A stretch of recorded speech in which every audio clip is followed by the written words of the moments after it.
Depuis 2006, les couples homosexuels peuvent adopter en Belgique. La procréation médicalement assistée est également possible. Les familles homoparentales sont donc logiquement de plus en plus nombreuses et de plus en plus visibles aussi dans notre pays, mais elles continuent à faire l'objet de questions. C'est pourquoi la Renaissance du livre a décidé de consacrer le dernier ouvrage de sa collection « Dis c'est quoi ?» à l'homoparentalité. Et pour en parler, eh bien, nous recevons dans son studio son auteur, Laurent Mullens. Bonjour. Bonjour. Merci d'être venu jusqu'à nous. Vous êtes formateur et vous faites aussi de nombreuses animations dans les écoles pour expliquer bien aux plus jeunes ce qu'est l'homoparentalité. Vous êtes vous-même papa gay d'un enfant qui a 9 ans. Oui, c'est bientôt ça 10. Bientôt 10. Alors, les questions qu'on retrouve, puisque c'est le but de cette collection, c'est à chaque fois d'avoir des questions plutôt formulées par des jeunes adultes avec des réponses concrètes. Est-ce que vous les avez vraiment entendues lors de vos animations dans les écoles ? Alors, merci, oui. Pour la plupart, effectivement, c'est dans les animations du GRI Wallonie-Bruxelles qu'on entend ces questions d'adolescents.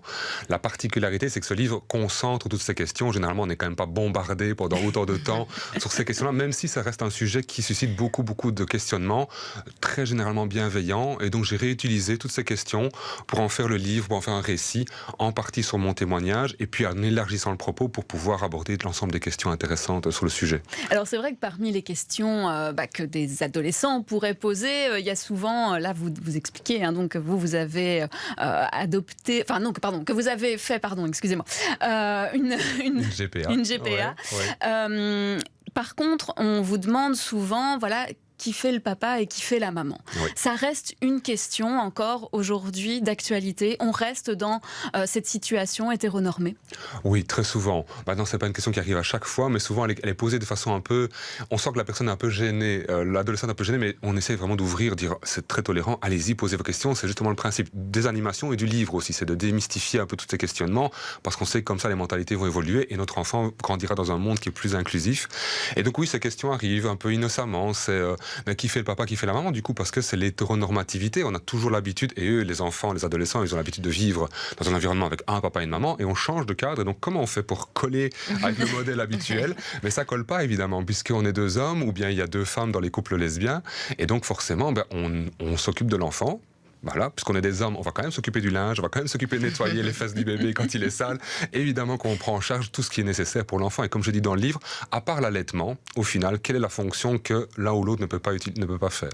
Est-ce que du coup, ça veut dire qu'il y a une charge mentale aussi, parce qu'on parle souvent de la charge mentale pour les femmes quand même, qui est mieux répartie dans un couple homo que dans un couple hétéro ? Alors tout à fait, le livre est un langage très accessible, mais il est sourcé. C'est-à-dire je me base sur toute une dizaine de références théoriques sur le sujet. Et notamment dans les études qui sont faites, on remarque effectivement qu'on est les champions de la répartition des tâches ménagères, des tâches parentales. Et donc du coup, on a un autre modèle aussi qui montre que c'est en fonction des affinités. Voilà, dans mon couple, par exemple, c'est mon compagnon qui cuisine. Il cuisine très bien, moi je déteste. Je m'occupe du linge. Et notre enfant, on s'en est occupé tous les deux depuis la naissance à charge égale. Donc c'est une répartition. Alors je l'ai dit, depuis 2006, l'adoption est légale en Belgique. Vous estimez à peu près qu'il y a 20 000 enfants qui vivent dans une famille homoparentale, c'est ça ? Alors aujourd'hui, les calculs sont compliqués à faire, évidemment, puisqu'on ne demande jamais l'orientation sexuelle d'une personne avant de lui confier un enfant. Et donc les chiffres qu'on a, ils se basent sur une estimation sur base d'études françaises. Oui. Et donc on essaie de faire un parallèle avec la Belgique en calculant, en se disant que notre pays est globalement plus tolérant aussi, que ça existe depuis les années 70, la PMA pour les femmes, oui. Puisque ça n'a jamais été interdit aux femmes lesbiennes. Donc depuis les années 70, même si ça n'a pas été simple au début, et les pionniers ont dû quand même batailler pour convaincre des médecins. Et donc ça veut dire qu'on estime plus ou moins qu'effectivement 20 000 aujourd'hui et 100 000 ont grandi, puisque ça existe depuis très longtemps, dans des familles composées d'au moins une personne homosexuelle. Ça inclut aussi les couples hétéros, je mets des guillemets, parce qu'en fonction de la configuration, c'était des personnes qui se sentaient hétéros puis qui ont découvert leur homosexualité sur le tard après avoir eu des enfants, ou des personnes qui ont caché leur homosexualité avant de décider de vivre leur véritable identité. Donc ça aussi, vous dites aujourd'hui, on a un recul et finalement on voit que ces enfants se développent de manière parfaitement normale. Comme tous les enfants, avec des bons et des mauvais côtés. Voilà, on essaie en tant que parents de faire du mieux possible et et on remarque effectivement, les études démontrent depuis très longtemps, et encore plus aux États-Unis où là la pratique est encore plus ancienne, que il n'y a pas de différence. Il n'y a pas de différence. Comme je le mets un peu en taquinerie dans le livre, généralement quand il y a une différence, c'est plutôt en notre faveur, et ça s'explique notamment par l'investissement qu'on y met et la réflexion préalable avant d'avoir des enfants, qui est généralement plus longue, puisque ça ne se fait pas évidemment d'un coup d'un soir. On doit y réfléchir. Effectivement. Donc d'ailleurs, vous en parlez. Vous dites il y a la procréation médicalement assistée. Il y a aussi un petit peu comment on pouvait se débrouiller avant tout ça, avec des couples lesbiens qui font un enfant, avec des couples gays. Enfin voilà, un peu toutes les configurations. Encore, la coparentalité, tout à fait. Toutes les configurations possibles. L'adoption également. Donc je disais 2006 et 66 enfants simplement placés. Oui, ça semble très peu. Quand même, il y a encore des réticences. Disons que pour la Belgique, en tous les cas, on ne peut pas dire qu'on est victime d'homophobie, pas du tout, parce que il se fait qu'il y a peu d'enfants. Alors on peut s'en réjouir qu'en Belgique, il y a peu d'enfants qui sont placés à l'adoption, mais donc au final, il faut bien faire des choix. Je mets dans le livre qu'il y a 16 candidats à l'adoption pour un enfant à adopter. Donc forcément, il y a des choix à faire, et on peut dire que les organismes qui placent les enfants réservent, je dirais, une proportion assez significative pour les couples homosexuels ou les personnes homosexuelles célibataires. À l'étranger, par contre, ça coince, puisque les pays qui confient les enfants à l'adoption internationale, pour la Belgique, peuvent décider dans quel type de famille ces enfants vont grandir, et beaucoup de couples sont discriminés, puisque souvent il faut être marié, parfois depuis au moins 5 ans, et donc forcément ça exclut toute une série de candidats, et pas seulement les homosexuels, mais nous on est vraiment tout en bas de la liste. Et parmi les pays, donc c'est l'Afrique du Sud qui autorise, c'est ça, et la Colombie. Sud, mais à ma connaissance, il n'y a pas eu d'enfants adoptés dans des couples ou de personnes célibataires homosexuelles en Belgique par des enfants. En Afrique du Sud, par contre, en Colombie, oui, un enfant sur 15 ans. Ce qui fait peu. Oui, c'est peu. Moi, je voulais revenir sur votre fonction aussi d'animateur dans les écoles. Vous choisissez les écoles, on fait appel à vous. Concrètement, ça se passe comment ? Parce que ce serait intéressant de généraliser ça dans toutes les écoles. Oui, alors tout à fait. Les écoles ont l'obligation de ce qu'on appelle l'EVRAS, donc l'éveil à la vie relationnelle, sexuelle et affective. Et donc le GRI peut intervenir dans les écoles dans ce cadre-là. Donc c'est le GRI Wallonie-Bruxelles. Et donc c'est les écoles qui contactent l'association, et puis on essaie de combiner 2 intervenants qui viennent alors parler pendant 1 heure, 2 heures, sur base vraiment de questions. C'est-à-dire que la partie transmissive dure quelques minutes, on se présente, et puis on laisse la parole aux adolescents, et on complète l'animation en fonction des questions. On ne vient pas avec un contenu préétabli, transmissif. On est vraiment là pour échanger avec les jeunes. Et vous parliez de tolérance, justement, à mon avis, des 2 côtés. Est-ce que vous avez déjà été confronté à des questions un petit peu compliquées, ou des choses auxquelles vous ne attendiez pas, même si vous êtes professionnel de... Oui, disons que dans mon... Je suis évidemment formateur aussi au GRI, donc j'ai quand même pas mal de bagages. On est rarement complètement surpris. Parfois, on doit aider les jeunes à formuler correctement. Oui. C'est juste que parfois, leur langage, qui est lié à eux, qui est lié à leur éducation, ou parfois leur façon de voir les choses, est un peu dur, un peu direct, un peu cru. Mais on n'a jamais d'agressivité, de langage d'insulte, évidemment. On tombe quand même dans des écoles où ils sont briefés un minimum. Parfois, on est là pour ça. On a des questions qui sont directes, crues, parfois touchant à la sexualité aussi. Donc on est là pour y répondre. Moi, ce qui m'intéresse, c'est toujours ça. C'est vraiment l'accompagnement. D'ailleurs, dans mon métier de coach de vie, j'accompagne aussi les futurs parents. Et là aussi, parfois, leurs questions sont aussi parfois innocentes. Et c'est intéressant de recevoir ça aussi et de pouvoir y répondre le plus clairement possible et d'aider les gens à y voir plus clair, tout simplement. Alors, vous avez tenté d'abord l'adoption avec votre compagnon. Finalement, vous vous êtes rabattu, si je puis dire, sur une GPA aux États-Unis, avec une mère porteuse aux États-Unis. En tout, ça a pris quand même 8 ans, du coup, entre le moment où vous avez, entre guillemets, décidé d'avoir un enfant et le moment où ce petit garçon est arrivé dans vos bras. C'est très long. Comment on peut faire pour améliorer ce processus, sachant que la GPA est quand même très touchy encore au niveau de l'éthique et maniée avec beaucoup de précautions, et voire dans certains pays complètement interdite, comme en France. Vous avez raison. Donc tout ça a été détaillé dans le livre.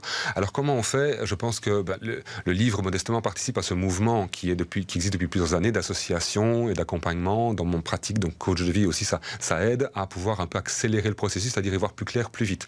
Nous, quand on a démarré, on a fait notre démarche de recherche sur Internet, de poser des questions à gauche, à droite, d'assister à des conférences, et on ne voyait pas très clair, puisque à part l'adoption qui est vraiment vraiment légal pour les hommes homosexuels. Le reste, il faut un peu faire son chemin, parce que la PMA, c'est plutôt pour les lesbiennes. La coparentalité ne nous tentait pas, donc faire avec une autre femme. Et donc la GPA, on devait faire son chemin. Et au début, on a refusé parce qu'on pensait que c'était hors de prix ou on ne voyait pas ça d'un très bon œil. Et il se fait qu'effectivement, quand on a vu que l'adoption, après plusieurs années, ne fonctionnait pas, elle nous menait à une impasse, on a découvert qu'il était aussi possible de faire une GPA avec un contact direct avec une mère porteuse et pas passer par une agence. Et nous, ça nous a... on était sensible à ça, c'est-à-dire on est dans une relation humaine, on rencontre quelqu'un qui a un projet, porter un enfant pour quelqu'un d'autre, et nous qui cherchons à avoir un enfant sans avoir de femme ou de mère pour l'enfant par la suite. Et voilà, les contacts ont été pris, et en fait, du moment où on a choisi cette option-là, ça a été assez vite au final, et même plus vite que, je dirais, la moyenne des couples hétéros qui veulent avoir un enfant, puisqu'il ne faut pas oublier que les couples hétéros non plus, parfois c'est pas toujours facile, mais en tous les cas, ça a été relativement vite. Donc ce que je veux dire, c'est que maintenant, vu l'expérience qui existe de part et d'autre, on peut essayer de trouver la voie un peu plus rapidement, un peu plus facilement. Et par rapport à la GPA, effectivement, ça reste une question éthique essentielle, parce qu'on ne fait pas ça n'importe comment. Il faut que ce soit encadré. Aux États-Unis, la démarche existe depuis maintenant plus de 30, 40 ans, donc ça dépend des États. En Belgique, elle existe aussi, je le mets aussi dans le livre, depuis 20 ans. Très peu d'enfants sont nés parce que les contraintes sont très lourdes, mais en tous les cas, la GPA existe aussi en Belgique. Alors il reste quand même aussi un chemin législatif un petit peu compliqué. C'est aussi la reconnaissance pour votre compagnon d'être le père à part entière de votre enfant, puisque vous êtes le père biologique. Oui. Là aussi, il a fallu plusieurs mois. Ça fait partie des choses qu'il faut modifier, selon vous, aujourd'hui, qui sont vos revendications? Oui, en fait, les revendications qui sont aussi celles donc, de homoparentalité ASBL, c'est la première chose, c'est que l'État belge reconnaisse, parce que c'est dans la loi, les actes de naissance qui sont faits à l'étranger, dans les pays où les actes de naissance sont reconnus par la Convention de la Haye, la Convention de la Haye qui protège les enfants, donc il y a une apostille. C'est le cas des États-Unis et plein d'autres pays dans le monde. Donc quand un acte de naissance est fait à l'étranger avec les noms des parents tels qu'ils ont établis à l'étranger, la Belgique, normalement, elle a l'obligation de retranscrire ça dans les registres de la population. Ça n'a pas été notre cas, donc il a fallu déjà un peu attendre pour retranscrire mon nom, alors que je suis le père biologique, et puis ensuite faire reconnaître mon compagnon comme deuxième parent. Et donc, ce qu'il faudrait, c'est que le politique cesse cette discrimination, puisqu'il s'agit bien d'une discrimination. Quand un couple hétéro fait une GPA à l'étranger et qui revient avec un acte de naissance où il y a le nom du papa et le nom de la maman d'intention, et donc pas qui ont porté l'enfant, eh bien, il n'y a généralement aucun souci. Et là, c'est retranscrit automatiquement. Quand il y a deux hommes, ou quand il y a deux femmes, c'est plus rare pour la GPA, mais en tout cas, quand il y a deux personnes du même sexe, là, ça bloque. Alors qu'il n'y a aucune raison légale de bloquer. Et donc ce que fait l'administration, généralement elle est frileuse, elle demande à la justice ne se prononce pas, et donc il faudrait simplement qu'il y ait, comme Taubira l'a fait en France, une circulaire disant aux tribunaux, aux administrations, vous êtes tout à fait en droit de retranscrire l'acte de naissance à partir du moment où il est établi avec l'apostille de la Haye qui protège l'enfant. Et vu la complexité du monde politique belge et le nombre de partis dans notre gouvernement fédéral, vous pensez que ça c'est possible, notamment avec le CDNV ou Alors, j'ai posé la question. Dans le cadre du livre aussi, j'ai contacté tous les partis politiques et je continuerai à le faire. J'ai reçu la réponse de la majorité d'entre eux, un peu moins des partis centristes, mais en tous les cas, la majorité veulent une loi encadrant la GPA en Belgique, donc sont plutôt favorables à ce que ce processus existe, et il irait bien mal différemment, puisqu'il existe depuis si longtemps, et il est très bien fait, notamment par les hôpitaux en Belgique.